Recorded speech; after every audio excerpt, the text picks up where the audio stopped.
time to go back in time. Chris has hit the button to go live.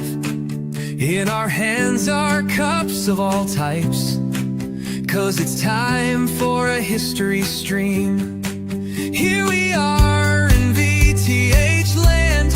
History nerds are gathered on demand. Hit the like and join if you can, 'cause it's time for a history stream. And if you're here to play the VTH drinking game, then you're probably not okay by the end of the history stream.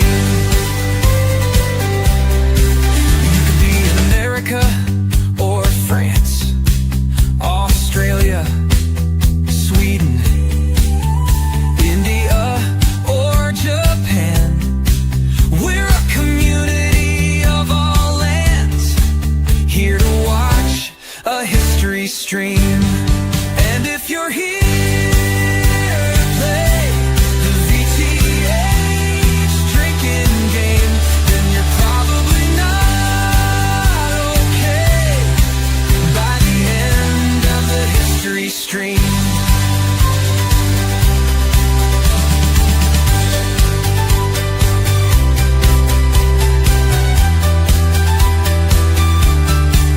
Here we are in VTH land. History nerds are gathered on demand. Hit the like and join if you can, 'cause it's time for a history stream.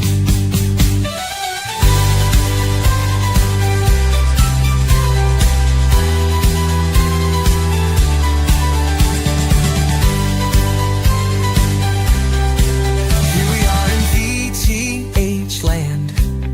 History nerds are gathered on demand.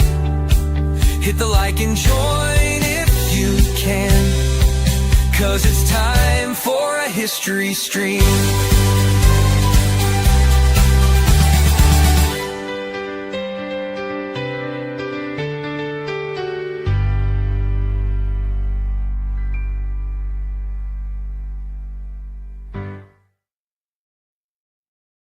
What's going on, everybody?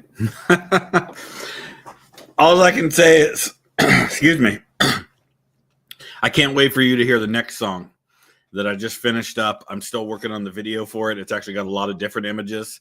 I was hoping to have it ready for this stream, but it's not ready yet. So I actually have moved some things around in my space here. So I moved all my bookshelves, so that's why the books look a little disheveled and not all my books are there yet. And you got the useful chart there that hasn't been put up on the wall yet. So working on all that stuff, and I'm having a family get together tomorrow. All the cousins are coming over, so a bit going on this weekend. But I did star some of the questions that were put in the chat before we started, so I'm going to take a look at some of those. So it's pretty cool. I actually have 3 of these in total. I have the Christian denominations family tree, and then I actually have the Bible family tree as well. And Matt sent all of those to me, and he actually sent me a couple of extras that I've given out to some people. Very generous of him to do that. He didn't charge me anything for it, just sent them to me. So I really appreciate that he did that. So let's see.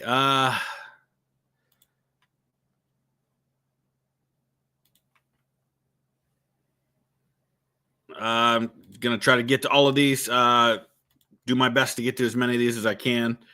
Let's go back to the ones that I have starred from earlier. What is my take on historical miniature wargaming? Have I ever tried it myself? Actually, yeah, and I've been to several, like I've been to Cold Wars in Lancaster, Pennsylvania several times. It's been years since I was there, but one time I participated in a giant like midway battle where I was one of the Japanese attackers, and there was like 15 or 20 of us that were involved in that. It was a lot of fun. Yes, I do actually have some of my own miniatures, mostly Civil War, also some Alamo that I'm working on. It's been a while because I moved and everything. I haven't really had time for that lately, but hopefully when things slow down at some point in my life a little bit, then I'll do that. Um, Dave, yes, I will definitely react to more tasting history in the future. He does a great job with his videos. Fantastic content. It's a cool. I talk about lenses through which to view history, because we can look at the same topic, but look at it through different lenses and see different things. Like right now, I'm finishing up a book by Kent Masterson Brown called Meade at Gettysburg. And I've read dozens of books on Gettysburg, and I've been to the battlefield like 20 plus times. So it's hard to find a new angle to look at things, but Meade at Gettysburg is fantastic because I'm seeing things through the eyes of General Meade and through the eyes of an Army commander instead of like a soldier on the ground or a brigade commander, or just by looking at what was happening. And it's actually helped me to understand things in a very different way, and it's given me a new appreciation for some of the key people. So I love that, looking at history through new lenses. Hey, Sweets, what's up? I hope you're doing well. Do a video on the 2508th. Do you have like a specific thing related to the battalion that you'd like to see? Also, like the Arghandab River Valley. Okay. I haven't done much like on the War on Terror, but at some point I'll definitely dive into that topic. What if Fillmore won the 1856 election? I think at best it puts off the inevitable by a couple of years, but probably doesn't change a whole lot long term. Crypto. What are my top three cartoons or shows from the 80s and early 90s as a kid? Wow. So I'll do two separate. I'll do cartoons and I'll do shows. So cartoons for me, G.I. Joe. What else did I watch a lot? G.I. Joe was like my number one cartoon, though. I'm trying to think of what else there was that I was really into. He-Man. And probably... Gosh, Smurfs. I loved Smurfs. TV shows. Growing up as a kid, Saved by the Bell. I actually watched a lot of Fresh Prince of Bel-Air. I don't remember what year that started, but I was still pretty young when that started. And Family Ties, which was set in Ohio. I remember really liking that show. The Cosby Show was another one that I watched a lot. Who was the best president of the 21st century? I'm not sure I have a good answer for that because I don't think any of them were particularly great. So I'll default to my favorite president of the 20th century, which is going to set off a firestorm, and I don't expect you to like it. And I'm not saying he was great and didn't make a lot of huge mistakes, but George W. Bush is my favorite president of the 20th century. So there you go. Will Chris go to Greece someday? Yeah, and actually my son Eli would very much like me to take him to Greece, so that'll happen at some point. Along with Asia, like Japan and Thailand. Those are both very high on my list of places I would like to go, but I think China will probably be first in terms of going to Asia, and that'll probably happen, God willing, and the creek don't rise, as they say. In other words, if circumstances permit, then I'll probably be doing a group trip to China next year. Second group trip to Egypt went live today. It's going to be first week of December. Right now it's only available for patrons and members, but it's already sold 4. And we only need to sell 4 more, and that'll be confirmed, and that trip will be a go for sure. So if you're a patron or a member, you can. I actually posted the link in the Discord today and on Patreon. So, what Bible does my church use? The Holy Bible. I know that's a cop out of an answer, but we aren't like, we're a non-denominational church, and we don't have like a thing where you must use this translation. Every translation has its positives and its negatives, has its issues. So no, we don't have a particular one. And I'm very much opposed to those who say that it must be King James. King James version of the Bible has some pretty serious translation errors, as do many versions. So to tell people it must be that's a problem. Ketchup or ranch, anything that ketchup is compared to in this scenario, it's going to be ketchup. I can't wrap my European friends, I give them a really hard time about their love for mayo on French fries. I don't get it. Love your content. Thank you for that, Xenox. Have you ever thought about covering the 1290 Edict of Expulsion? So you're talking about Edward I and his edict that expelled the Jews. And that caused some real problems. And there's actually, I filmed a little bit of content in York when I was there a couple years ago, but didn't get enough to be able to put it into a video in which I covered Clifford's Tower, which is all that remains of York Castle. And one of the things I talked about was the very tragic scenario that happened there, where you had a bunch of Jewish people who were holed up in Clifford's Tower and ended up taking their own lives rather than be tortured and murdered by people. You love the Great War series. Any plans to do more? So right now, as I mentioned in the video a couple days ago, I don't have anything on the table from any History Channel producers for upcoming content. But if something comes up and I'm invited to take part, I'll definitely consider that, depending on the topic and whether I think that I'm a good fit, because I'm not just going to say yes just to get myself on TV. It's actually a lot of work for very little return. So it's really more of a contribution to the historical community than it is any great thing that does anything big for me personally. So I have to kind of consider that. I say no to a lot more things just in general in life than I say yes to, because I recognize that my time and my availability is limited, and I have 3 kids that are going to be 20, 18, and 13 this year. So my time with them is limited. And so right now, a big priority for me is making sure that I'm home more. So I'm trying not to travel nearly as much, even if it's just for a day or two here and there. Would I still have not voted for Harris in retrospect? Absolutely. Whatever I think of the job that Trump is or isn't doing, to me, it's not an either or thing. And I know a lot of people have a problem with that. Like, a lot of people are like, well, by not voting for one, you're supporting the other. And I just don't see it that way. My vote is the most precious thing that I have in our democracy. And I'm not just going to throw it to somebody because I don't like the person they're running against. I need a reason to vote for somebody. And I didn't have a reason to vote for either of these candidates this time around. I just couldn't do it. And I don't regret that one bit. What is the best way to recommend a video to react to? There's a lot of different ways. You can use the comment section in the videos. Just if you post a link, understand that it'll get filtered out and you won't see it until I go in. I have to go into the filtered out comments and approve them manually. It's just a way of avoiding spam, because there's a lot of spam out there where they'll post like porn links and stuff like that. So the only way to filter that out is to not allow anybody to post a link. But I can go in and manually approve those. But if you just tell me the name of the video and what channel it's on, I can find it that way. That's a good way. If you are a patron or a member and you're on our Discord, we actually have a channel in the Discord server specifically for video recommendations. And I often go there and look at what people have recommended, and they can post links in that to look for ideas on different things. So.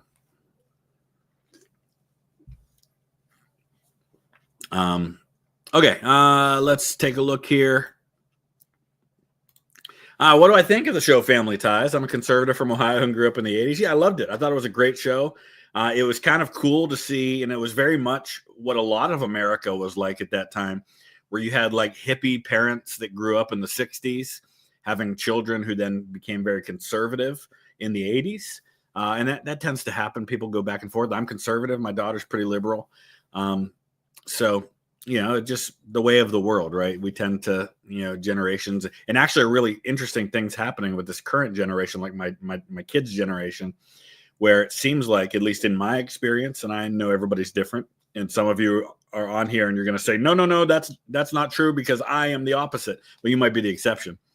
But in my experience and in talking to a lot of teachers, right now, it seems like the females that are in high school are very heavily left, and a lot of the males are very heavily right. There's a big gender gap, and I know that's true all the way up the line, but it seems to be true with this generation coming up too. And there are plenty of conservative females in high school and plenty of liberal males in high school. That I'm not saying that's not the case, but I thought it was a great show. Michael J. Fox, was it Michael Gross played the dad?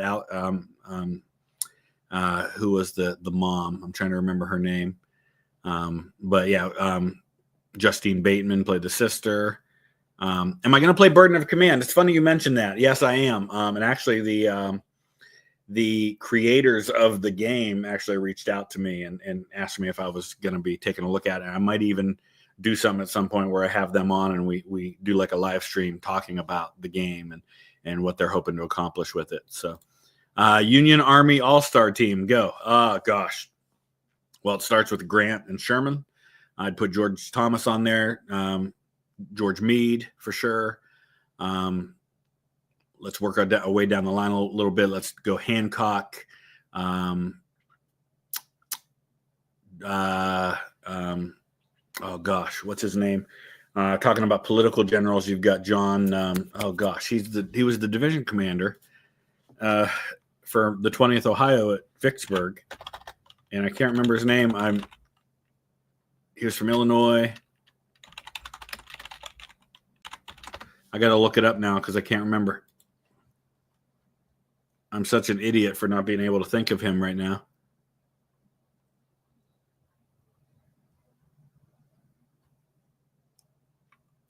John Logan. Okay.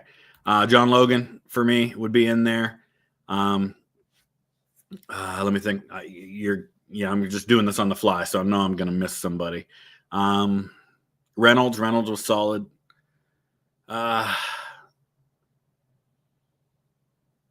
I actually did a video where I ranked all of the Civil War generals. I did a tier ranking. That's probably a little too generous to a few of them, but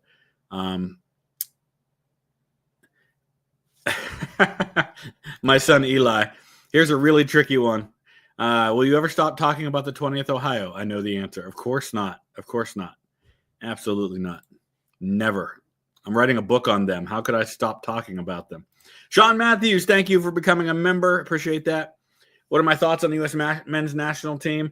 Gosh, I do follow U.S. soccer, and oh man, poor performance in the Nations League here this last weekend. And honestly, I hate to say it, but right now it feels like they were better under Berhalter than they are under the current coach. But I'm nervous. I felt good 6 months ago about the U.S. men's national team and that we might at least make it to the knockouts. I don't know now. I don't know. Have I ever watched HBO's Into the Storm with Brendan Gleeson as Winston Churchill? Yes, and I really enjoyed it. I thought it was good. Have I heard Everything is Tuberculosis by John Green? You just finished it. No, I haven't, but I know that continues to be, even in the modern times, I believe it's the deadliest communicable disease on Earth, which is fascinating, especially right now where I've got a cough and I'm sitting here with a book on Tombstone, which, of course, Doc Holliday had tuberculosis. My great-great-grandfather died at 35 from tuberculosis. So that was in 1922. Stockton Davis, thank you. I appreciate that. Nathaniel, I am doing well. If I know anything about the War of the Triple Alliance, that actually sounds like a good video to do. I know a little bit, just enough to be dangerous, but not a whole lot. But I'm always looking for good videos, so that's probably a good one I'll have to check out. What do I think was the worst event in history caused by man? Like famine, genocide. So I'm assuming we're leaving wars out? Or, I mean, because if we're talking about wars, obviously you could talk about a couple Chinese civil wars. You could talk about Genghis Khan and his wars. You could talk about World War II. Gosh, beyond that, I mean, you're probably talking about, if we're taking war out of it, now you're talking about things like the Holocaust, because you're talking about more than 10 million people intentionally killed because of their racial, religious background, sexual preference, those kinds of things. So that's pretty bad. What founding father was the best writer? Oh gosh, Alexander Hamilton, I think. But I'm a little biased toward Hamilton. So Mao's Great Leap Forward is actually a fantastic answer to that question about worst man-made things. So absolutely. Is VTH descended from Charlemagne? Yes, but so are millions of other people. So it doesn't make me very special. Would history be different if the U.S. didn't find and forced force Japan to open up trades. Yeah, of course it would be. But history would be different if literally anything else happened of any significance differently. So, I mean, yeah, I absolutely think that's true. And actually, it's funny you mentioned that because I don't know if you heard me talk about it on the recent video, but the commander of Commodore Perry's flagship in all of that when he went to Japan was Robert E. Lee's brother, which I always thought was really interesting. Am I on team Nothing Ever Happens? No, I am not on team Nothing Ever Happens. Things are always happening. What is my favorite battleship? Yours is the North Carolina, although you're a bit biased. Yeah, that makes sense. I've only set foot on 2 battleships in my life. One was the USS Wisconsin, which is in Norfolk, and the USS Missouri in Pearl Harbor. So I guess it would have to be one of those 2. I'll go with them. Honestly, my favorite is the Iowa because the Iowa was still being used in my lifetime in battle. So I always thought that was pretty cool. C Sharp Major, thank you for that. A train near Magdeburg. You got to record the documentary soundtrack with the Ambassadors of Harmony. Oh, very cool. I'll check that. Actually, you know what? I think I saw somebody post something about a train near Magdeburg today. Thank you. I will check that out for sure. Ryan, thank you. I appreciate that. American Nerd, thank you. What major event occurred on your birthday? I can't think of any major events that happened on my birthday, but I can tell you people I share a birthday with. Neil Armstrong. I think I was born 2 days after Tom Brady. Let me take a look and see what happened on my birthday in history. The fires from the destruction of the Second Temple in Jerusalem were extinguished on my birthday in AD 70. Henry I was crowned King of England at Westminster Abbey in 1100. That's pretty good. Let's see. The Mayflower departed from Southampton on its first attempt to reach North America, which is cool because that was the first attempt because the speedwell on which one of my ancestors was sprung a leak and they had to go back. The Battle of Dogger Bank in 1781. That's a good one. First income tax in American history as part of the Revenue Act of 1861. The U.S. Army abolished flogging. Battle of Mobile Bay. I did know that in 1864. Yeah, so there's quite a few good ones. The first electric traffic light was installed in Cleveland, Ohio, right here in Northeast Ohio. Okay. Too early to know, but if you had to guess, how will history view or remember Trump? Would I ever be the guest on a podcast? I've been guests on quite a few podcasts, and I've actually got another one coming up, and I think I'm going to be recording that next week sometime. Yeah, I bet it's probably going on a dozen podcasts that I've been a guest on. It is way too early to remember Trump. I would say right now, probably not good, but a lot can happen between now and then. Let's see. I've thought about doing more Alaskan history. The project you're working on involves text processing for old Russian manuscripts from the Alaskan colonization. That's cool. All right, this is going to sound kind of weird, Benjamin Good, but I could swear that a girl that was in my youth group years ago had a brother named Benjamin, and her last name was Good, that lived in Alaska. You don't have a sister named Allie that lives in Pennsylvania, do you?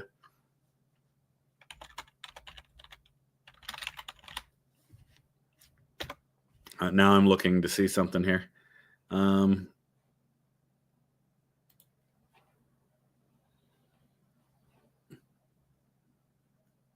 looking at a picture of that Benjamin Good, and I don't think you're him. So, all right. My brother lives in Alaska. Alaska's got some incredible history. That's really cool about the Russian manuscripts, though. I'd be very curious to know what is in those. Would you consider doing the campaign trail games of 1920 and 24 as the Democrats against Harlan and Coolidge? Yeah, I'm always looking for ones to do.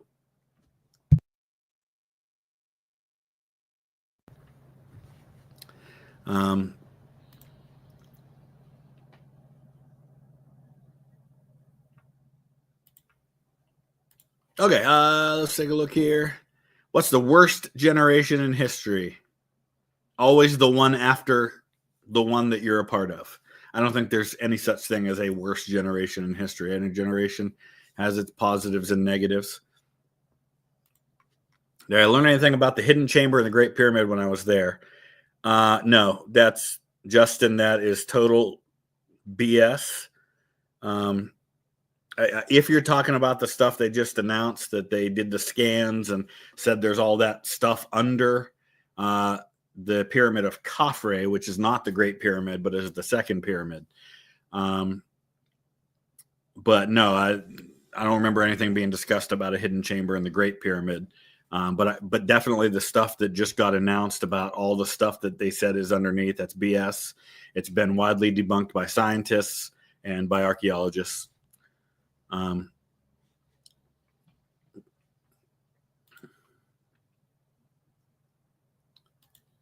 Let's see where we at. I've been going through the chat and trying to star some things as well. So Caleb, thank you for that. I appreciate it. Lieutenant Dan Goal. You watched your video on the naval impact of the Civil War. Do you have any books that would recommend that focus on the naval aspect of the war? I do not. I actually don't have any. I've got a ton of Civil War books. None of them focus on the naval aspect. So maybe somebody in the chat can speak to that if maybe you've read a good book about that.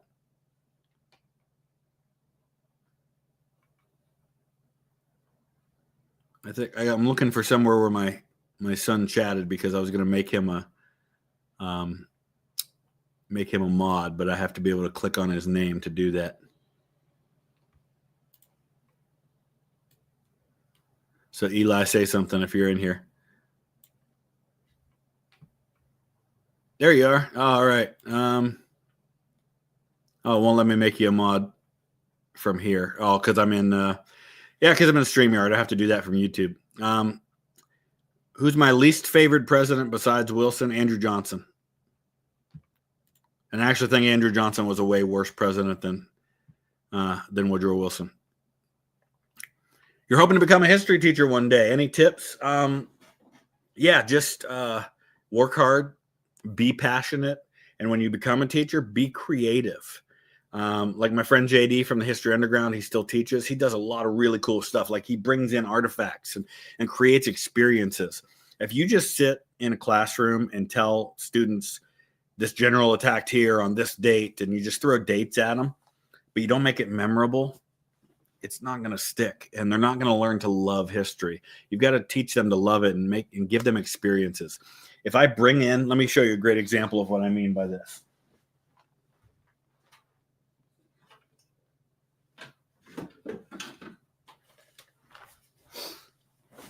If I am teaching and I bring in this helmet, which was worn by a soldier of the 1st Infantry Division in September of 1918 at the Battle of Saint-Mihiel, which was the first battle fought by the American First Army as an independent force. And then I showed them that on the back of this helmet, the guy who wore it marked where a bullet hit. And it says German miss, Saint-Mihiel, September 12th, 1918. And I passed that around the classroom, and then we talk about Saint-Mihiel. They're much more likely to remember, because they're not going to remember that I talked about Saint-Mihiel. They're going to remember that helmet that I brought in, and that's going to make it more real. Professor Watt, it wasn't that I needed a mod. It's just that I know we always can use more, and since if my son's always going to be around during the streams, just makes sense. But that's the kind of stuff. What's the liner look like? The liner's there, so there you go. And that's the kind of stuff I'm talking about. So JD, he sent us a picture in our group chat where he had a bunch of uniforms from World War I set up in his classroom. And so that's the kind of stuff that I think makes a difference. All right, where are we at? Who was a better general, Grant or Ike? It's hard to compare, because Grant was a battlefield commander and Ike wasn't.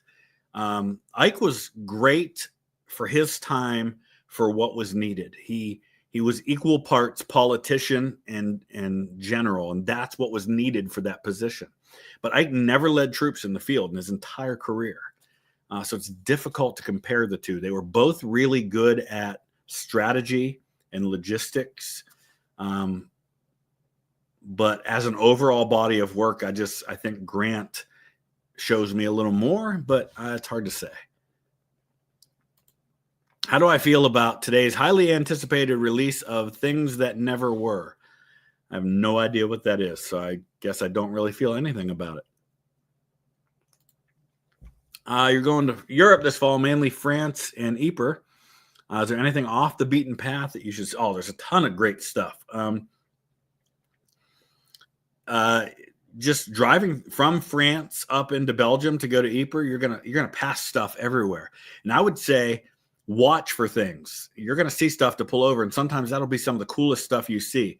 My first time in France, I was driving from Saint-Menehould, I think it was. I forget where I stopped. You know where I stopped at the Russian cemetery for the dead of the Russian Expeditionary Force on the Western Front, which, yes, did exist. And from there, I was going to the site of the Lost Battalion. And on the way, I'm driving through the Champagne region, and I came upon this huge pyramid monument, and there were trenches and barbed wire, and it was really cool, and I had no idea it was there. It was right on the road, so I just stopped, and it was awesome.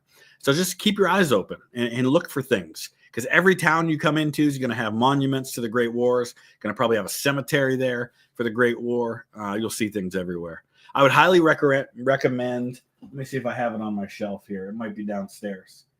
Here you go.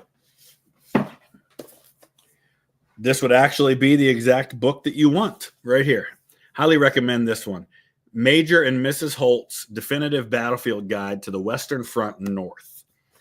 So that's going to give you places like Notre Dame de Lorette, which is where the largest French cemetery on the Western Front is. I think that's where that is.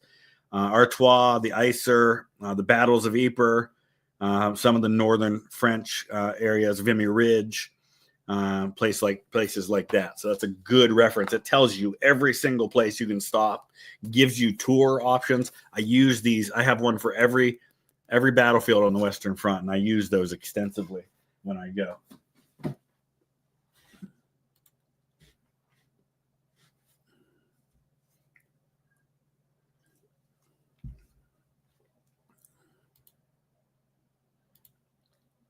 All right. No, let's see.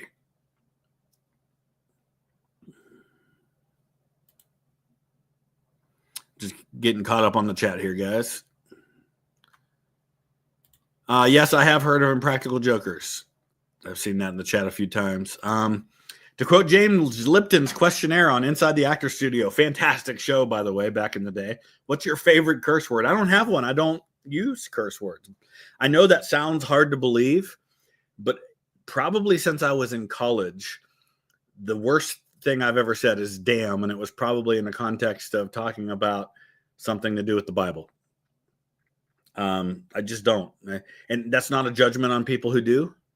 It's just not something I do for me personally. So unfortunately, I know that's a cop-out answer. I guess if I had a curse word, like one that I use, like that would be what I would use in place of a curse word, like the typical curse words, I probably say dang it a lot. What do I think of Roman Catholicism? I have doctrinal issues with it. But do I believe that Roman Catholics are Christians? Absolutely. And I have doctrinal issues with Protestants, a lot of Protestant denominations as well. But on the stuff that really matters, yeah, I got a lot of friends that are Roman Catholics, and they're as devoted to their faith as I am. Worst and best event in history, the crucifixion. Yeah, as a Christian, I think I would agree with that. What do I think? This is finally Bristol City's year to be promoted. No, it's going to be West Brom. West Brom is going to be, there's only one playoff place. Oh, you mean the final two playoff places? Yeah, West Brom is going to get one of them for sure. West Brom is going to win the playoffs. It's going to be who's in? Let's see, Leeds. Is it Sunderland that's in second right now? No, I think they're in the playoff places too. Oh, Sheffield United and Leeds. Yeah, I think it's going to be Sheffield United, Leeds, and West Brom or Burnley that go up. How do I feel about Vivek for governor? I'm not paying attention to it yet. I haven't examined the guys on the issues yet, but like if I had to vote today based on what I know, which is like nothing about them, I would probably vote for Jim Tressel. I'm assuming he's going to run, or else he probably wouldn't have accepted the job as lieutenant governor, but we'll see. I think it's going to depend a lot on Trump's popularity, I think, because Trump's popularity is what Vivek's going to be tied to. Jim Tressel might be the most popular man in Ohio. So it's going to be interesting to see what happens.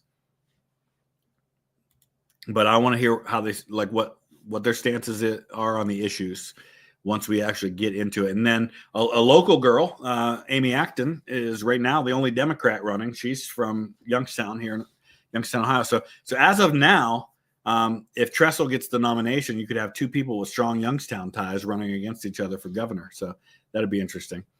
OHIO, baby. Yes. You're currently reading Chernow's Hamilton. Yeah, he does. Chernow's book, Hamilton, is fantastic. So is his book about Grant. Really good. View on Trump's tariffs. I think he's doing it as a negotiation tactic, and it's had mixed success so far. My main issue with the Trump administration is that even when they are doing things that I might be inclined to agree with in terms of policy, the nature in which they're doing it and the way they're going about doing it makes me not like it. So, for example, the concept of DOGE, a government efficiency agency that goes through and systematically exposes and cuts waste from the federal government, fantastic. As a fiscal conservative, I'm all on board for that. But I believe it needs to be done with a scalpel, and I think it's being done with a blowtorch right now. So I don't like how it's being done. I don't feel like there's been enough thought and real intentionality about it. I just feel like it's just cuts to make cuts. So while I support the idea of cutting government waste, I don't like how it's being done. And I think that's probably a lot of how I feel about tariffs. I think if they're selectively used, instead of just being thrown at the wall to see what sticks, then I could see a time and a place for those. I don't like how it's being done. I guess that's my issue. And I think that was the case in Trump's first administration too.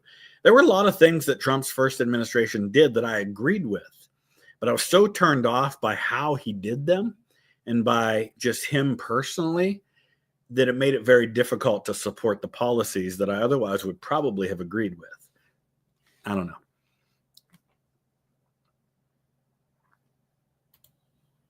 All right, let's see. I got a lot to get caught up in here, guys. I'm going to try to catch up. Do I have a favorite type of cookie and or biscuit? So I don't know if you're British. I know biscuit means something different to you guys than it does to me. As far as cookies go, the chocolate chip cookies at Wendy's and Chick-fil-A are top notch. Thin Mints from like Girl Scout cookie Thin Mints. Oh, so good. Those would probably be my favorites. I'm not a huge cookie person, but my favorite type of cookie, I have two. No bake, like chocolate no bake cookies, and peanut butter cookies. Oh, I've had some phenomenal peanut butter cookies. I think if I could only eat one cookie the rest of my life, it'd probably just be peanut butter cookies. I should watch Royalty Now and their modern recreations of historical people. Interesting. I've never heard of that. I'll have to check that out. How deep is my knowledge of Alexander the Great? Not very, unfortunately. I definitely not more than just the knowledge of him in the larger context of history. I've never really taken a lot of time to study him. Ancient history tends not to be my favorite subject, though now having been to Rome and having been to Egypt, really into the Roman Empire and the Egyptian kingdoms. Let's see. If I would compare today's U.S. international policy to any other time in history. Ooh, wow. I don't know if there is one. No, the U.S. is not going to annex Greenland, and I don't support it. I think it's just so weird to me that we're even having that conversation. Makes no sense to me.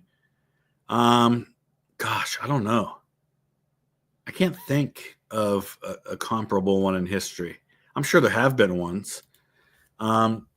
Besides the big three, so we talking about Franklin, Washington, and Jefferson? Because I definitely say that Adams needs to be in there too. So I guess I'm not sure who you're saying the big three are. But outside of them, obviously, it'd be Hamilton. You're watching The Men That Built America. Andrew Jackson wasn't a good human being. No. Interesting, though. Like a lot of not so good human beings, he was capable of great good. People talk a lot about, and rightly so, his treatment of Native Americans as a whole, but he also adopted a Native American as his son. So people are contradictions in their lives. It's very strange. Do I think there's any possible way the Roman Empire could have survived? Yeah, absolutely, with better leadership. If they'd had better leadership, if they'd been able to keep the republic intact without all the corruption that existed and without all the just horrible nature of the empire where emperors were being killed right and left and being overthrown right and left, I think they absolutely could have. Hey, Raziel's Legacy, how you doing? I hope you're doing well. Glad you stopped by. Mentioned doing a video on Exodus. What would that look like? Some on-site original content. So I filmed some on-site original content in Egypt, including a little bit of a video in front of the tomb of, I think it's KV-35, which is the tomb of Amenhotep II, who I strongly believe the evidence says is the Pharaoh of the Exodus. And ancient historians believed that as well. But basically what I'm looking at, I've so far only kind of mapped out an outline in my head of what I want that to look like. Basically what I want to do is just look at it from a historical perspective. Faith is faith, and you can believe things without evidence. That's what faith is often. It doesn't mean there isn't evidence. I'm just saying sometimes you have to believe things without evidence in faith. But my goal is to take a historical perspective and say, okay, what are the things we need to be looking for? Because we don't have any like black and white evidence that says, I am Pharaoh Amenhotep II, and on this date, 600,000 Hebrews left slavery after a bunch of plagues happened and went. But the best way I could compare it to would be there's a scene in the new movie Midway, the more modern one, I think 2019, where they're talking about how to interpret the evidence to break the Japanese code and prove that the Japanese are invading Midway. And he says, I can't give you a black and white where they're saying we're invading Midway on this date with this many ships, so and so. He said, but if I tell you that somebody has bought up all the flowers in town and the best band is booked on a certain date and there is a hall reserved, you would probably conclude that someone was getting married based on that evidence. And that's the way I want to look at the Exodus. We can't look at any black and white, there's the proof. But you can look at a lot of circumstantial evidence and you can say, okay, there was and each one of those things in and of themselves don't say much. But when you put them all together, you don't have proof, but you start to get a little bit of smoke that might indicate there's some fire. Now, does it mean that it happened exactly the way that the book of Exodus describes? No, and there's some reasons why that might not be the case. There's translation errors that happen. There's misunderstandings about things that got copied, and we'll talk about all of that. But basically, I want to look at, is there any evidence that there were Hebrews in slavery in Egypt during the New Kingdom? or during the Middle Kingdom for that matter. That'll be one part of it. Is there evidence that something happened that led those people out? And we'll look at if there's any of that. Is there evidence for who the Pharaoh would have been during all of that time? Okay. And then is there evidence of them wandering in the desert and then invading Canaan? And so we'll look at all of those things, and we'll look at what is or isn't out there for all that stuff. So that's kind of my plan.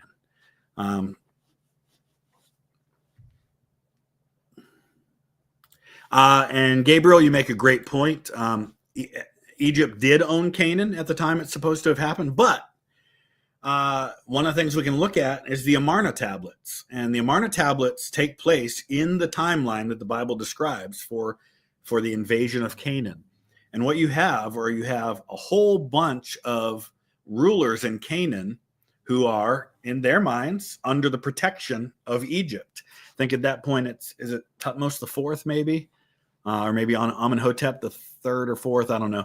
I'll have to look at my notes, but they're crying out for help, saying these people are invading us, and they call them the Habiru, and that may or may not have meant Hebrew. It could have been a larger group that included the Hebrews. It might not have been them at all, but they're crying out for help, and they're not getting any help. So obviously something has happened to where Pharaoh is like, yeah, I know we control Canaan, but we're not helping these guys. And one by one, those cities did indeed fall. So that stuff we'll talk about. I don't want to get into too much of that right now. If I had an infinite budget to film a historical documentary, what would I make? Ooh, that's a great question. It would be an in-depth, like a 10-part. Honestly, I'd make a TV show like the John Adams series, but about Ulysses S. Grant. Okay. 1776 by David McCulloch. Should be on my shelf here. It might still be packed. I still have a lot of books that are packed and out in my garage. Yep, there it is. Yes, I have read it. I love that you guys are calling out books that I have on my shelf today. It's fantastic. David McCulloch is also the guy who narrated, like Ken Burns' Civil War, that documentary. That's David McCulloch who is narrating that. Really good. Your birthday was last Sunday, and happy birthday. You found out Patrick Henry's iconic "Give Me Liberty or Give Me Death" speech occurred 226 years before your birth. That's really cool. Appreciate that, Jay Draco. My knowledge on the code talkers throughout history of World War I and World War II. Not a lot, but fascinating stuff. And I wish I knew more about it. It might be something worth looking at more in depth. Speaking of code talkers, I'm not exactly going to be in that area, but I am going to Arizona sometime this spring to do a wedding, my mom's wedding, actually. And while I'm there, that's why I have the Tombstone book out right now, because I'm starting research on a video or a couple of videos on Wyatt Earp and the Cowboys and Doc Holliday and all that stuff. I'm going to go back to Tombstone while I'm out there. Favorite Disney animated movie and Disney song? Oh, great question. My favorite Disney animated movie? There's so many good ones. It might be Frozen, and that might be just because it came out when my kids were of age to be excited about a new Disney movie. But it could be Beauty and the Beast too. Belle was always my favorite Disney princess. My favorite Disney song, that's an easy one. It's definitely Part of Your World from The Little Mermaid. For how long will I keep up ostrich approach to present day politics? Well, here's what I would say. Create a X account, the former Twitter, and go follow me on there, and you'll find that I'm very much not an ostrich.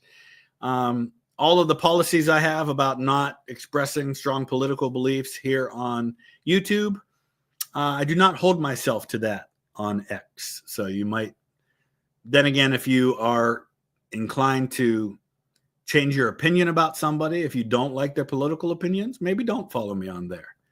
I, for one, don't think that someone's political beliefs should keep us from being friends and focusing on common ground. But like today, I was ranting about people destroying people's Teslas and how upset that makes me. So yeah, I do talk about some of that stuff on there. You served in Afghanistan in 2009 as a medic. Thank you so much for your service. I know that could not have been easy. And you've been learning about it more. Do I know anything about the British or Soviet invasions? Yeah, I remember a little bit about the Soviet invasion because that happened during my lifetime. And gosh, I mean, probably the first, like, I don't know how you describe it, but I don't know if you remember during the time, like when you were in Afghanistan, there were a lot of videos going up on the internet of like people being beheaded and stuff. It was awful. And do not look for that stuff. I mean, you can't get it out of your head. But I remember one time seeing one of those, and it was actually the beheading of an Afghan or of a Russian soldier by the Mujahideen, and it was awful. And that stuck in my mind about what just an ugly, ugly, brutal war that was. But yeah, I mean, I don't know a ton about either of those, but I remember a little bit about Afghanistan and what a struggle that was for the Soviets. Stately home near you, UK, Cliff Castle. It was one of the family was Teddy Roosevelt's cousin. Oh, very cool. I just saw that one of the homes of the McDonald family on the Isle of Skye is up for sale. And I posted on X asking for somebody to buy it for me because I'm descended from the McDonalds, and my family and I absolutely love the Isle of Skye. So yeah, if somebody could buy that for me, that'd be great. Obviously, I couldn't possibly afford the upkeep. Doing family research, but you hit a plateau. Oh, welcome to my world, man. Any recommendations for finding famous people in your tree? Honestly, so what I do is I start looking at descending branches. So like if I get to my great grandparents, I start tracing their trees down on the other lines, and I look for names that might be interesting, or I just look for last names that I know from history. So when I hit the name Hamilton in Scotland in my family tree, I thought, all right, wonder if I'm related to Alex. And I come to find out that Alexander Hamilton was a grandson of one of my ancestors. So he's a first of times removed to me. So that was pretty cool. So that's all I'd say. Just kind of start looking at all the branches. And anytime you see a name that sounds familiar in your family history, look and see if you can find a connection. Benjamin, mentioned the last name. You don't have a sister named Allie. May remember me. Oh, PhD students of the Russian documents. Oh, very, very cool. So good luck with that. That's actually a really cool idea for your PhD work. I love that. I definitely, Reese, want to go to Wales and tour the castles. I know there are a ton of amazing castles in Wales. As a conservative, if you were alive during World War II, would I have voted for FDR despite his New Deal policies because of his wartime leadership? I certainly would have been open to that. Yeah. That would be a consideration that obviously I have no way. And one of the reasons why I've never done, like I know my friend Matt Beat has done videos where he's talked about how he would vote in every election. One of the reasons I've avoided doing anything like that is that it's impossible for me to separate 25 Chris from, or to take 2025 Chris out of my opinions. So anything I would do, as much as I would try to be historically unbiased, my biases and my worldviews are going to infect how I see those things in hindsight. Knowing what I know about how Franklin Pierce's administration turned out, I never would have voted for Franklin Pierce, but I wouldn't have known that in 1852 when I was voting. And that's what I mean about how I can't take myself out of it. So it's hard to say. But yeah, absolutely, that would have been a consideration. Who was the presidential candidate you voted for? I didn't vote for a presidential candidate in this most recent election. Yeah, I played Kingdom Come Deliverance 2 on the gaming channel. I did a stream, did like the first 2 hours of it. Unfortunately, I just haven't had a chance to play it more since then. But yeah, it's a really cool period, for sure. Amber, you caught a love live stream. I see live, love. Thank you. I appreciate that. I'm glad you're here. Ronnie, new member. I appreciate that. What are my thoughts on the SS United States being taken to be sunk off the coast of Florida? Yeah, it is what it is. Not really something I've thought too much about, I guess. Hey, appreciate that. Shiny Lizan in Argentina. I hope to get to Argentina one of these days, and I hope to use Argentina as a jumping off point to visit Antarctica. I'm hoping to get to all of the continents at some point in my life. In my opinion, which branch of the armed forces is the best? You say the U.S. Marine Corps, just for their history and members like Dan Daly and Chesty Puller. I think everybody's biased. I'd say the Army, just because I think the U.S. Army has done the most throughout our history, but they're all great for different reasons, and I wouldn't criticize anyone for their view, whatever they were. All right, so I'm not going to go too much longer. I'm going to try to get to all of the super chats that are left as best I can. Unfortunately, I have a lot to do tonight, and I feel like I'm coming down with a cold again. I just had one. I was sick going into Egypt. I don't know why I'm getting the exact same thing again so quickly. Thoughts on the Canadian Prime Minister stating that Canada's integration partnership with America is over, drawing closer to the UK? I don't blame him. Under the circumstances with the stance of the U.S. government toward Canada, what else is he going to do? I feel like that's what he has to do as a Canadian. Don't blame him one bit for that.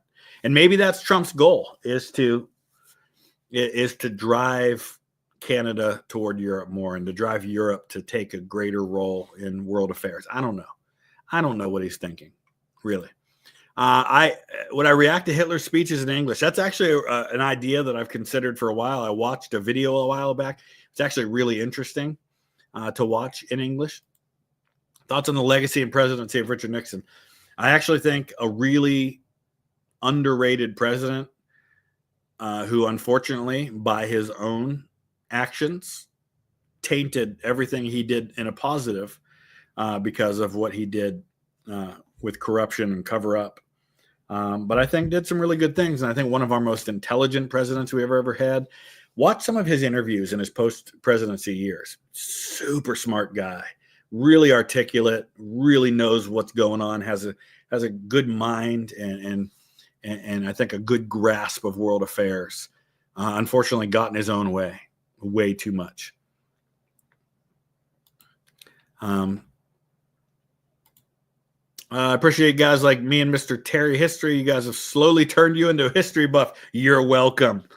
Always going down rabbit holes. I know the pain, Cosmic TJ, and I'm glad that you've come to the dark side.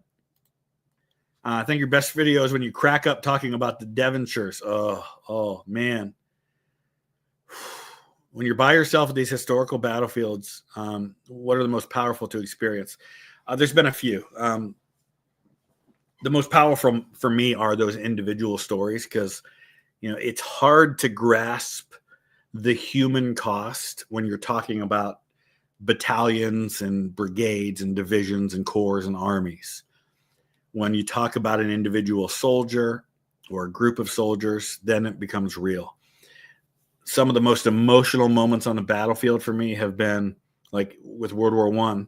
Let's talk about the Somme, going to the Devonshires and seeing the sign there, because the Devonshires, the 8th and 9th Devonshires, the dead from July 1st were buried in the trench that they jumped out from to go over the top on July 1st.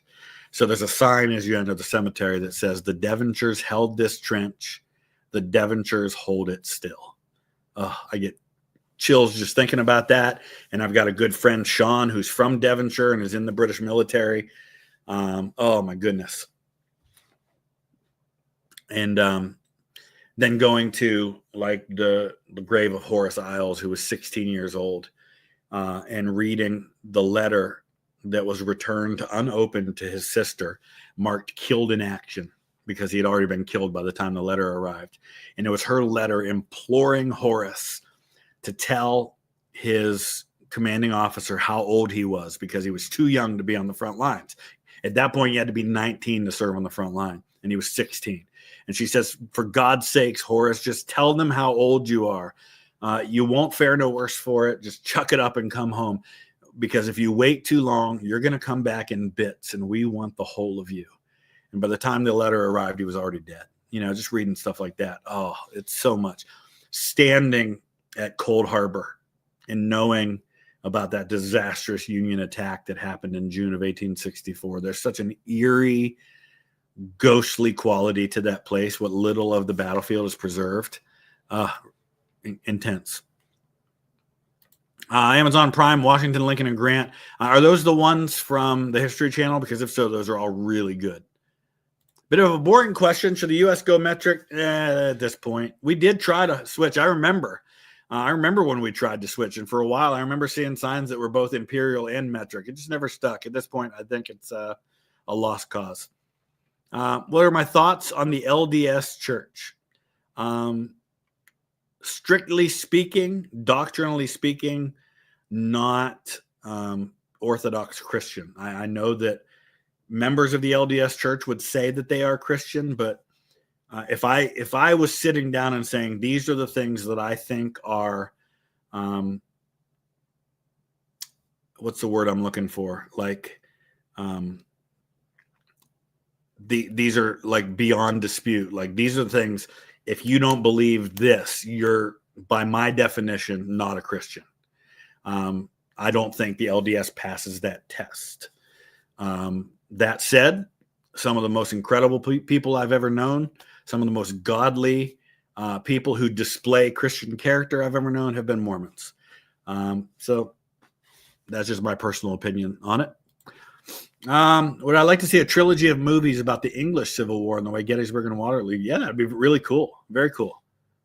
You got the Civil War books by Jeff and Michael Shera. Very cool. You should come to the Gettysburg Film Festival. You get to meet the author of some of those books. He's there. My ideal World War I peace deal sounds really stupid and never could have happened, but white peace. Just a white peace. Just everybody go back to your borders and figure out the mess within your own borders on your own. Never would have happened, but that's my ideal. John Reedy, what's going on? If I had to be in the Iron Brigade or the Irish Brigade during the Civil War, which would I pick and why? Well, the Iron Brigade, because the Iron Brigade came in later, especially like if I was in the 24th Michigan. They didn't really fight until Gettysburg. Plus, I'm from the Midwest, so it makes more sense to be in the Iron Brigade than the Irish Brigade. Plus, the Irish Brigade, oh gosh, they were like every single time the Irish Brigade was like at the worst spot on those battlefields. They were on Marie's Heights at Fredericksburg. They're in the wheat field at Gettysburg. They were in some of the worst fighting in some of the worst places. Yeah, I'd have to choose the Iron Brigade for all those reasons and more. Hey, thank you. Harold Hardrada. That was a fantastic video. I really enjoyed that one a lot. You're thinking about changing that. So you're going to start a channel and do some Norwegian history? That would be amazing. Would love that. Where should you start learning about medieval history? I don't know. Pick a place like a gateway drug, so to speak. Henry VIII. I mean, that's not really medieval. Edward III. Look at, it depends on if you want the British medieval history, if you want mainland Europe medieval history, if you want the Eastern Roman Empire, the Holy Roman Empire.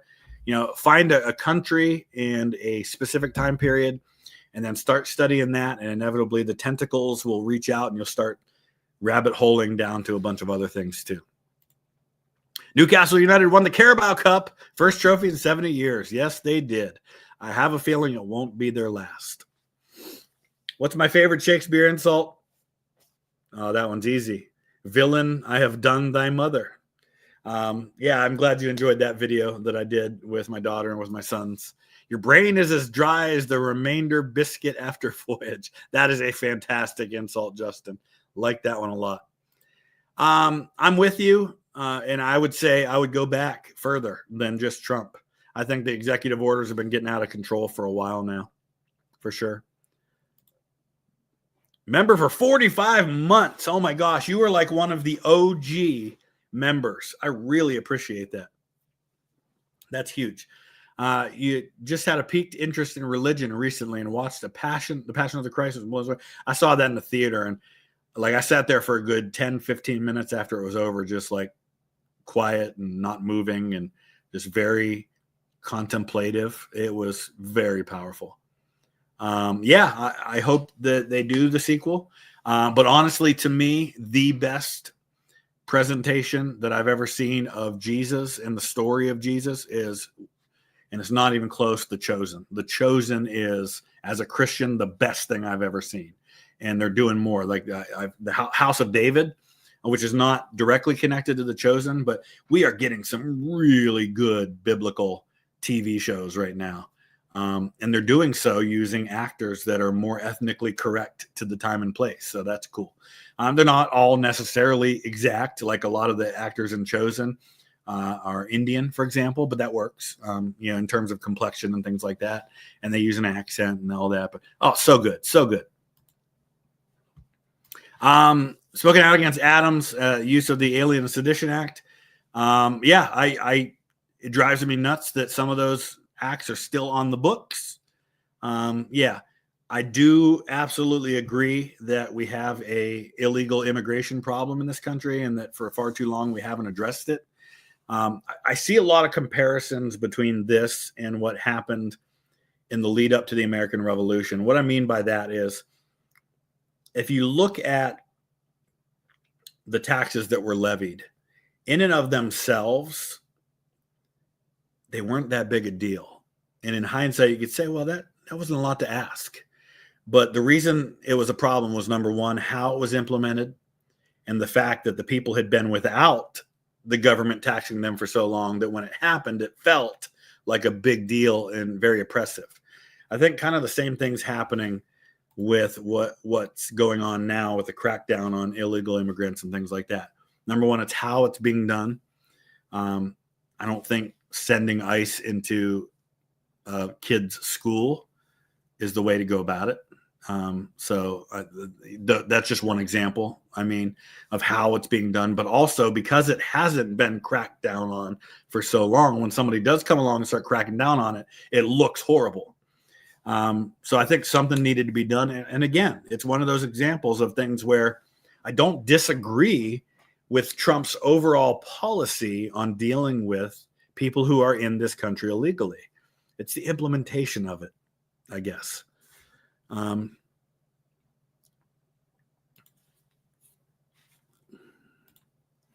Matt, that's definitely not what I said. So you should definitely get out of the habit of putting words into people's mouths, like kidnapping humans, not a big deal.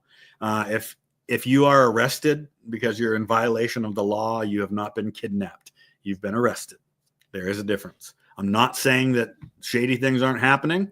I'm just saying that to advocate for the deportation of people who are here illegally is not advocating for kidnapping.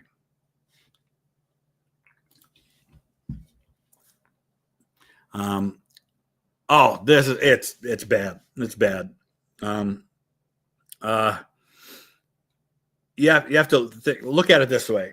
What was the big concern with guys like Pete Hegseth coming into that role as Secretary of Defense? It was that, like, he was in over his head, that he wasn't qualified for the role, and all that something like that signal scandal has done has proven that. So it's a bad, bad, bad look for the administration for sure. I have played Civilization 7. I did a stream. It seems to me like a lot of you need to get over and check out my gaming channel, because people are constantly asking me to play games that I have done videos of on my gaming channel. So go check it out. And I know I didn't put the links in the current video. Let me do that real quick.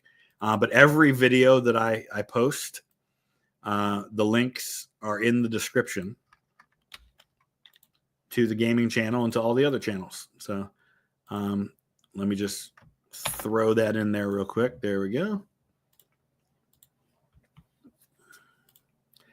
Speaking of Alexander the Great, you could watch Epic History series on him. Okay, cool.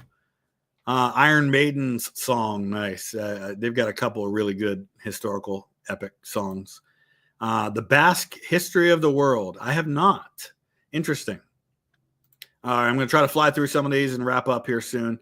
Who do I think had a harder time as president, Lincoln during the Civil War or Truman being thrust into World War II? I think Lincoln. I think Truman came in at a time where things were pretty well handled. He just had to pick up where it left off. Lincoln was facing stuff that no other president has had to face. Granted, you could say that about a lot of presidents, but I think Lincoln's was unique. Bromley Lowe, thank you. I appreciate that. Ulysses Grant. And that's my favorite picture of Grant, by the way, the one that's your profile picture. Talks of getting Greenland were around since 1868. Yeah, I know.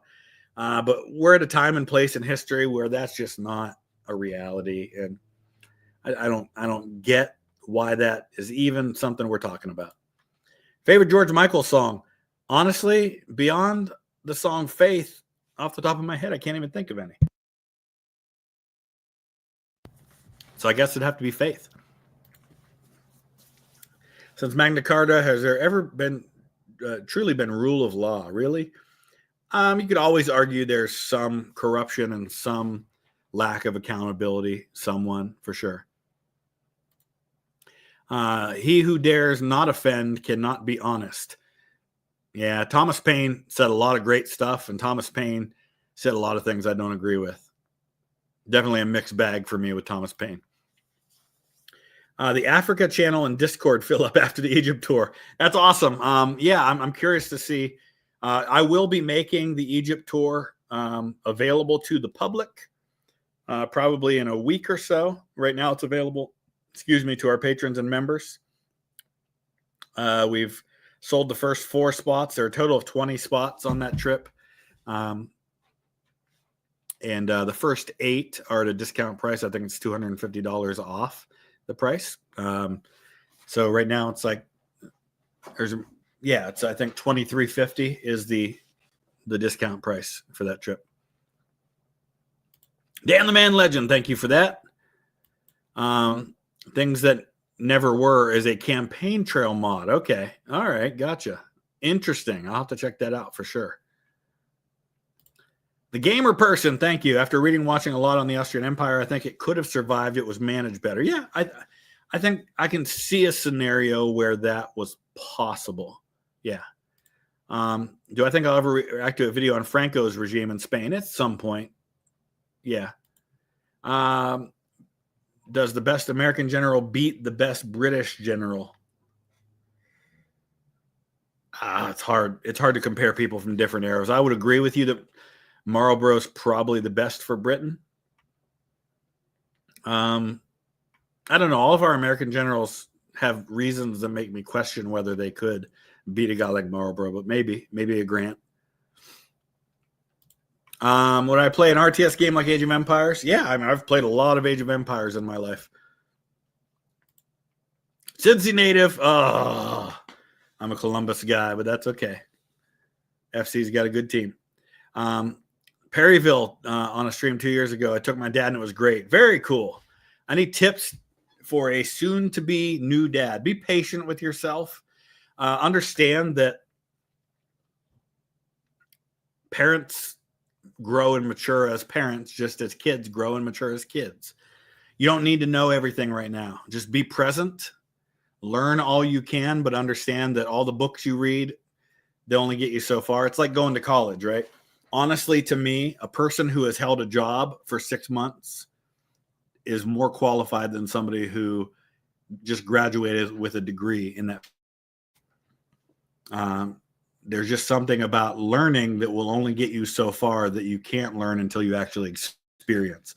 So it doesn't mean that the study is not important. It doesn't mean that learning shouldn't happen, but the hands-on is what matters. So love your kids. Recognize that what everybody says about how fast it goes by is absolutely true. You look back one day and suddenly they're teenagers and you're like, oh my gosh, where did the time go? I missed it. I missed it all. No matter how much time you spent with them, you feel like you missed it. Yeah. Do you think the Entente win without the U.S. coming in? Oh,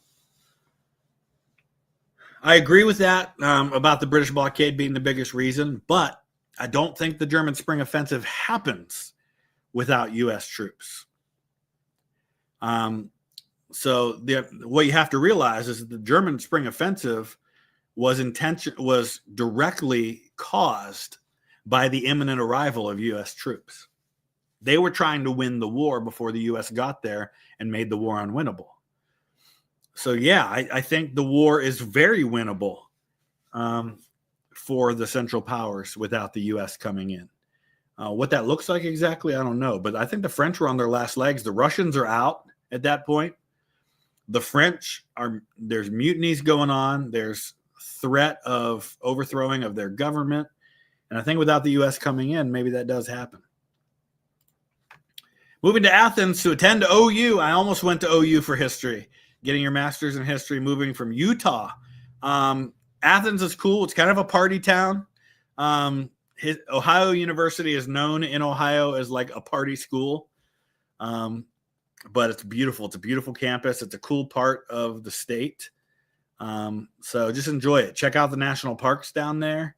Go into West Virginia and see the mountains. It's a lot of cool stuff.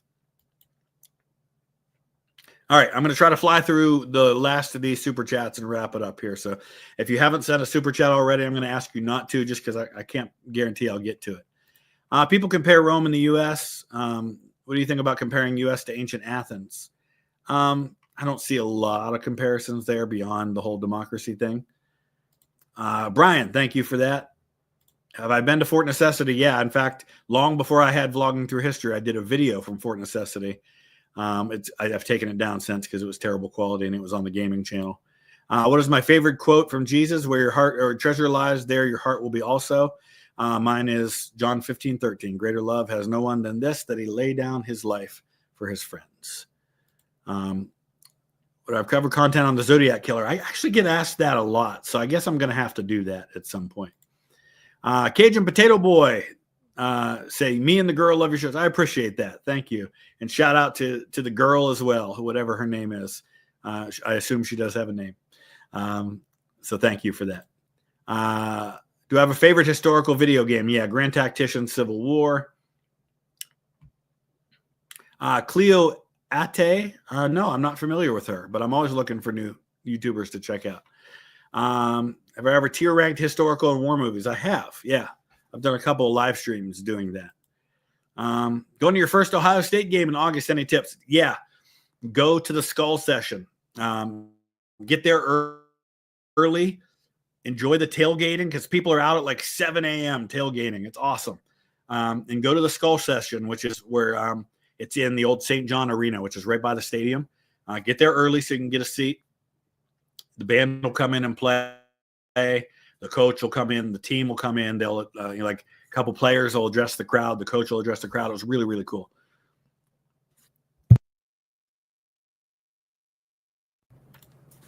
Have I read any books by Victor Davis Hanson? I have not, unfortunately, no.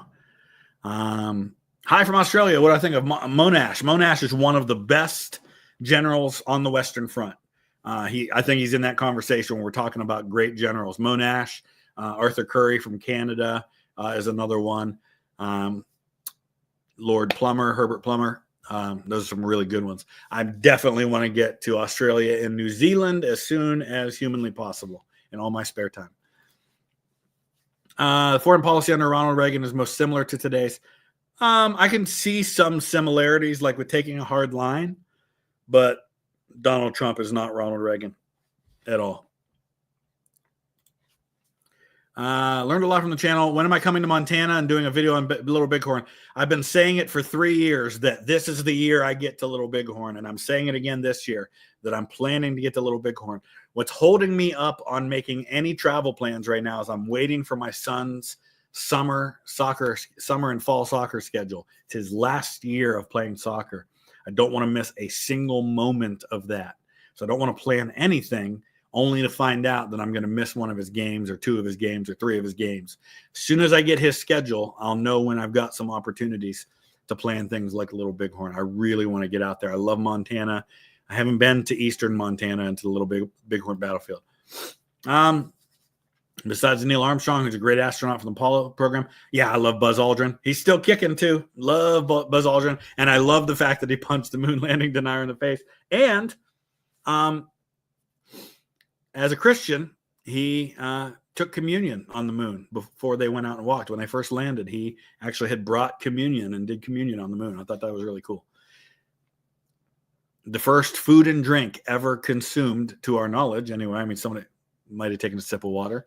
First food and drink ever consumed on the moon was communion.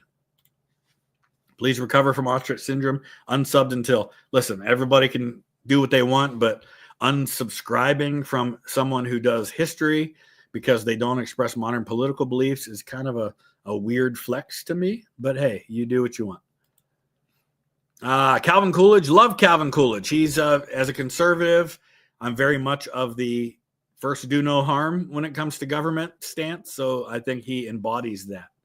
I think maybe the last truly conservative president we've ever had. I have not visited Mount Vernon. I was supposed to visit Mount Vernon about a month or two ago and got screwed up in my schedule and didn't make it down there in time to go with my friends to Mount Vernon. History of Israel. Yeah, at some point, maybe when things calm down a little bit. I think it would just be a lightning rod for all sorts of arguments right now. Do I believe a president should have immunity from everything? No. Would I ever do a video on the Gulf War? Yeah, I definitely will. Operations Room has some very good videos on the Gulf War. Absolutely. Never seen him in the top 10 presidents. I think people, I think he's on the better side. I think people tend to rank presidents who affected change that is viewed positively. And Calvin Coolidge just wasn't of that ilk, right? Like his philosophy on the presidency, on government, was to do as little to rock the boat as possible, which means no major mistakes, but no major like big wins to celebrate either. And so I think maybe that just causes him to be in the middle of the road for a lot of people. Been watching since 50K subs. Wow, I really appreciate that. That's a long time, and I'm grateful for that long-term support. William, what's going on, my man? Good to see you on here. One of the folks that was on the Egypt tour. Looks like I'll be headed to Ireland soon. Yeah, I'm hoping to get to Ireland for a trip at some point. I'm not sure yet, but it definitely will involve getting out of the cities. We'll go to Belfast and Dublin, but I want to get to the West Coast. I want to get to some, the cliffs of Moher and get to some of the monastic sites that I went to, like Glendalough, which was amazing. Definitely get out into the country. Maybe see some of the Game of Thrones stuff in the north. Some content around Subutai and the Mongol Horde. Yeah, I think that's some good stuff. I think my friends over at History Dose have some good stuff on those topics. Do I think the people of Athens weren't morning people because dawn is tough on Greece? I see what you did there. Maybe. I'm not a morning person either. I already addressed that one. Definitely want to get to Little Bighorn. Favorite, most interesting take on an alt history scenario mod from Hearts of Iron 4. Kaiserreich. I really like the Kaiserreich mod a lot. That's an interesting one. If Section 4 of the 25th Amendment was used against Joe Biden after his poor debate performance, would that have caused a constitutional crisis? No, because it's constitutional. I mean, if you're using the Constitution to do what the Constitution gives you the power to do, I'm not sure how that would cause a constitutional crisis. Favorite Sabaton song is The Lost Battalion. I have not played Twilight Struggle, a game about the Cold War. Interesting. Angelique, how you doing? It was great to meet you down in Louisville. Hope you're doing well. Thank you for that. Favorite character from Lord of the Rings is Gandalf. Yeah, I love Gandalf. He's great. Was this better, Harry Potter or Lord of the Rings? My daughter will kill me for this, but it's definitely Lord of the Rings. I am a Browns fan, yes. Who do I want at 2?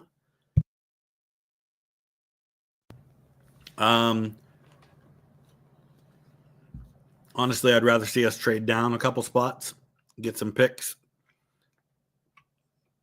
As far as a quarterback, I don't want to see us use 2 on a quarterback. If we don't pick somebody up in free agency or in a trade, then I'd like to see us draft like Jackson Dart or even like Will Howard, like a development project, somebody who's not going to start for a couple of years, and do it that way. Yes, I've played Red Dead Redemption 2. Not a lot, but it's a fun game. Sola, thank you for that. The only source that Jackson said now let him enforce it was Horace Greeley 40 years later. Is that true?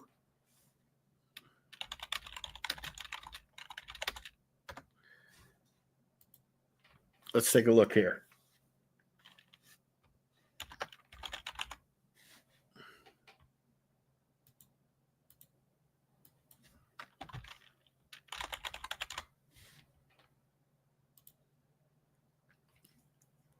A popular quotation that is believed to be apocryphal, Andrew Jackson reportedly responded, Marshall has made his decision, now let him enforce it. Quotation first appeared 20 years after Jackson's death in the newspaper publisher Horace Greeley's 1865 History of the U.S. Civil War. It was reported in the press in March of 1832 that Jackson was unlikely to aid in carrying out the court's decision if his assistance were to be requested. So that's probably one of those examples of a quote that maybe there's no real contemporary evidence it was said, but it certainly is in keeping with the person. So it's apocryphal in that way. Kind of like the quote about Admiral Yamamoto saying, I fear all we have done is awakened the sleeping giant and filled him with a terrible resolve. There's no evidence he ever said that, but it certainly fits with what he thought. So yeah, I get what you're saying for sure. Yeah, we're going to do some more Historia Civilis, Caesar and Octavian for sure very soon. Yeah, I mentioned at the very beginning of the stream on a question that I will be doing more tasting history. How ubiquitous the term Nazi has become in the zeitgeist. Yeah, I hate it. I hate anytime we start throwing labels around like that. It becomes meaningless. The word Nazi, the word racist, the word phobe attached to anything has become meaningless. Like, for example, if you were opposed to gay marriage at a time when that was a big controversy, you were labeled a homophobe. No, you're not. You're not afraid of gay people. Just because you disagree with them, it's the kind of word that it's come to become something that it never was intended to be. Just because I disagree with you on an issue doesn't mean I'm afraid of you or that I don't think you deserve to be seen as equal. So obviously you could have the debate then about, okay, if you oppose someone getting married, do you see them as equal? But I'm just meaning in the larger context of things.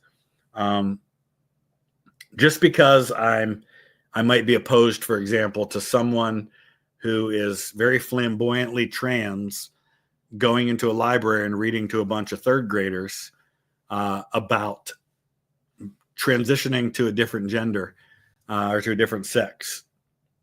Just because I'm opposed to them doing that in that way doesn't mean that I'm a transphobe, right? And I'm using those examples because those are examples that are current. Just because somebody's very conservative, the minute we throw around the term Nazi, it loses all its power.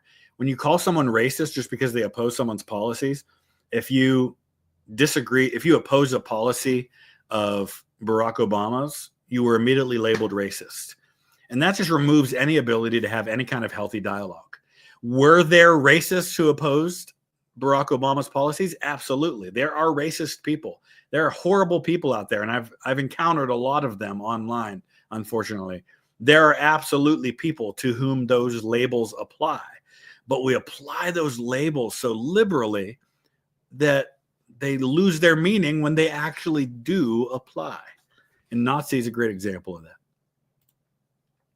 I appreciate that, American Nerd. I don't know if I would go that far, but I appreciate your enthusiastic support. After Oversimplified's Third Punic War, I could see him doing the Vietnam War. Did he do Korea? No, he didn't do Korea. Maybe Vietnam War. McPherson survived the war. Does he do better than other generals? No, I mean, at that point, he was going to remain in the role that he had, which was an army commander under Sherman to the end of the war. That's just where he would have been. I don't know, at the point at which he died, I don't know how much better he could have done than some of the other generals, maybe better than Thomas, but he wouldn't have been commanding the army that Thomas commanded. They commanded different armies. I think he would have been president. I think James McPherson is another Ohio Republican Civil War vet who becomes president.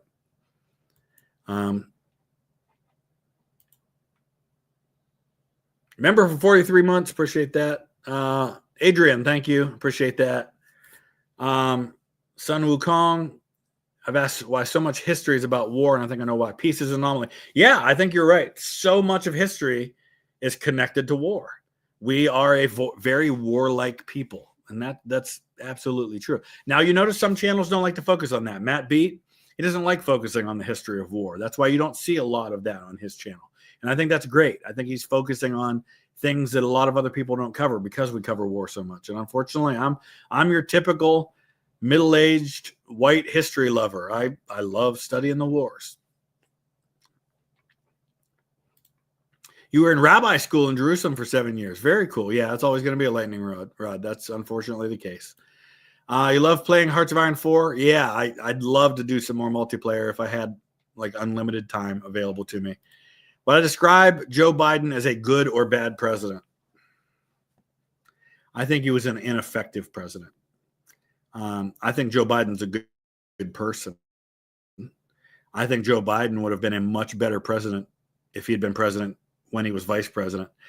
Go back. It's amazing. My daughter and I were talking about this. You go back and watch video of him when he's vice president, like a different person, like a completely different person. Like it's really, really sad to see how different he was when he was president than had he had been a vice president. I think he would have been a pretty good president if he had been president 10 years earlier.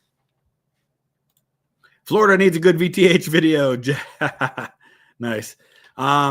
Adrian, thank you for that. Yeah, California has got incredible history. The gold rush. My great-great-great-great-grandfather, who was in the 20th Ohio, which is what led me to write this book on the 20th Ohio, his brother was killed by Indians in California in 1849 or 1850 when he went out there because of the gold rush. We know like no details about what happened or where he ended up buried or anything. We just know from family history that that's what happened to him. Which pre-1700 historical figures do I think would have made great U.S. presidents? Oh, wow. Edward III, Henry V, Charlemagne. That's the first three that come to mind off the top of my head. And then finally, what's one history topic you learned the most from being a React YouTuber? The Napoleonic Wars. I knew next to nothing about the Napoleonic Wars before I started my YouTube channel. That's probably the topic I've learned the most about because of my reactions. So, yeah. All right, there you have it. Thank you guys so much. I apologize if I didn't get to your question, but we will be back and streaming again very, very soon. And until then, thanks for watching, guys.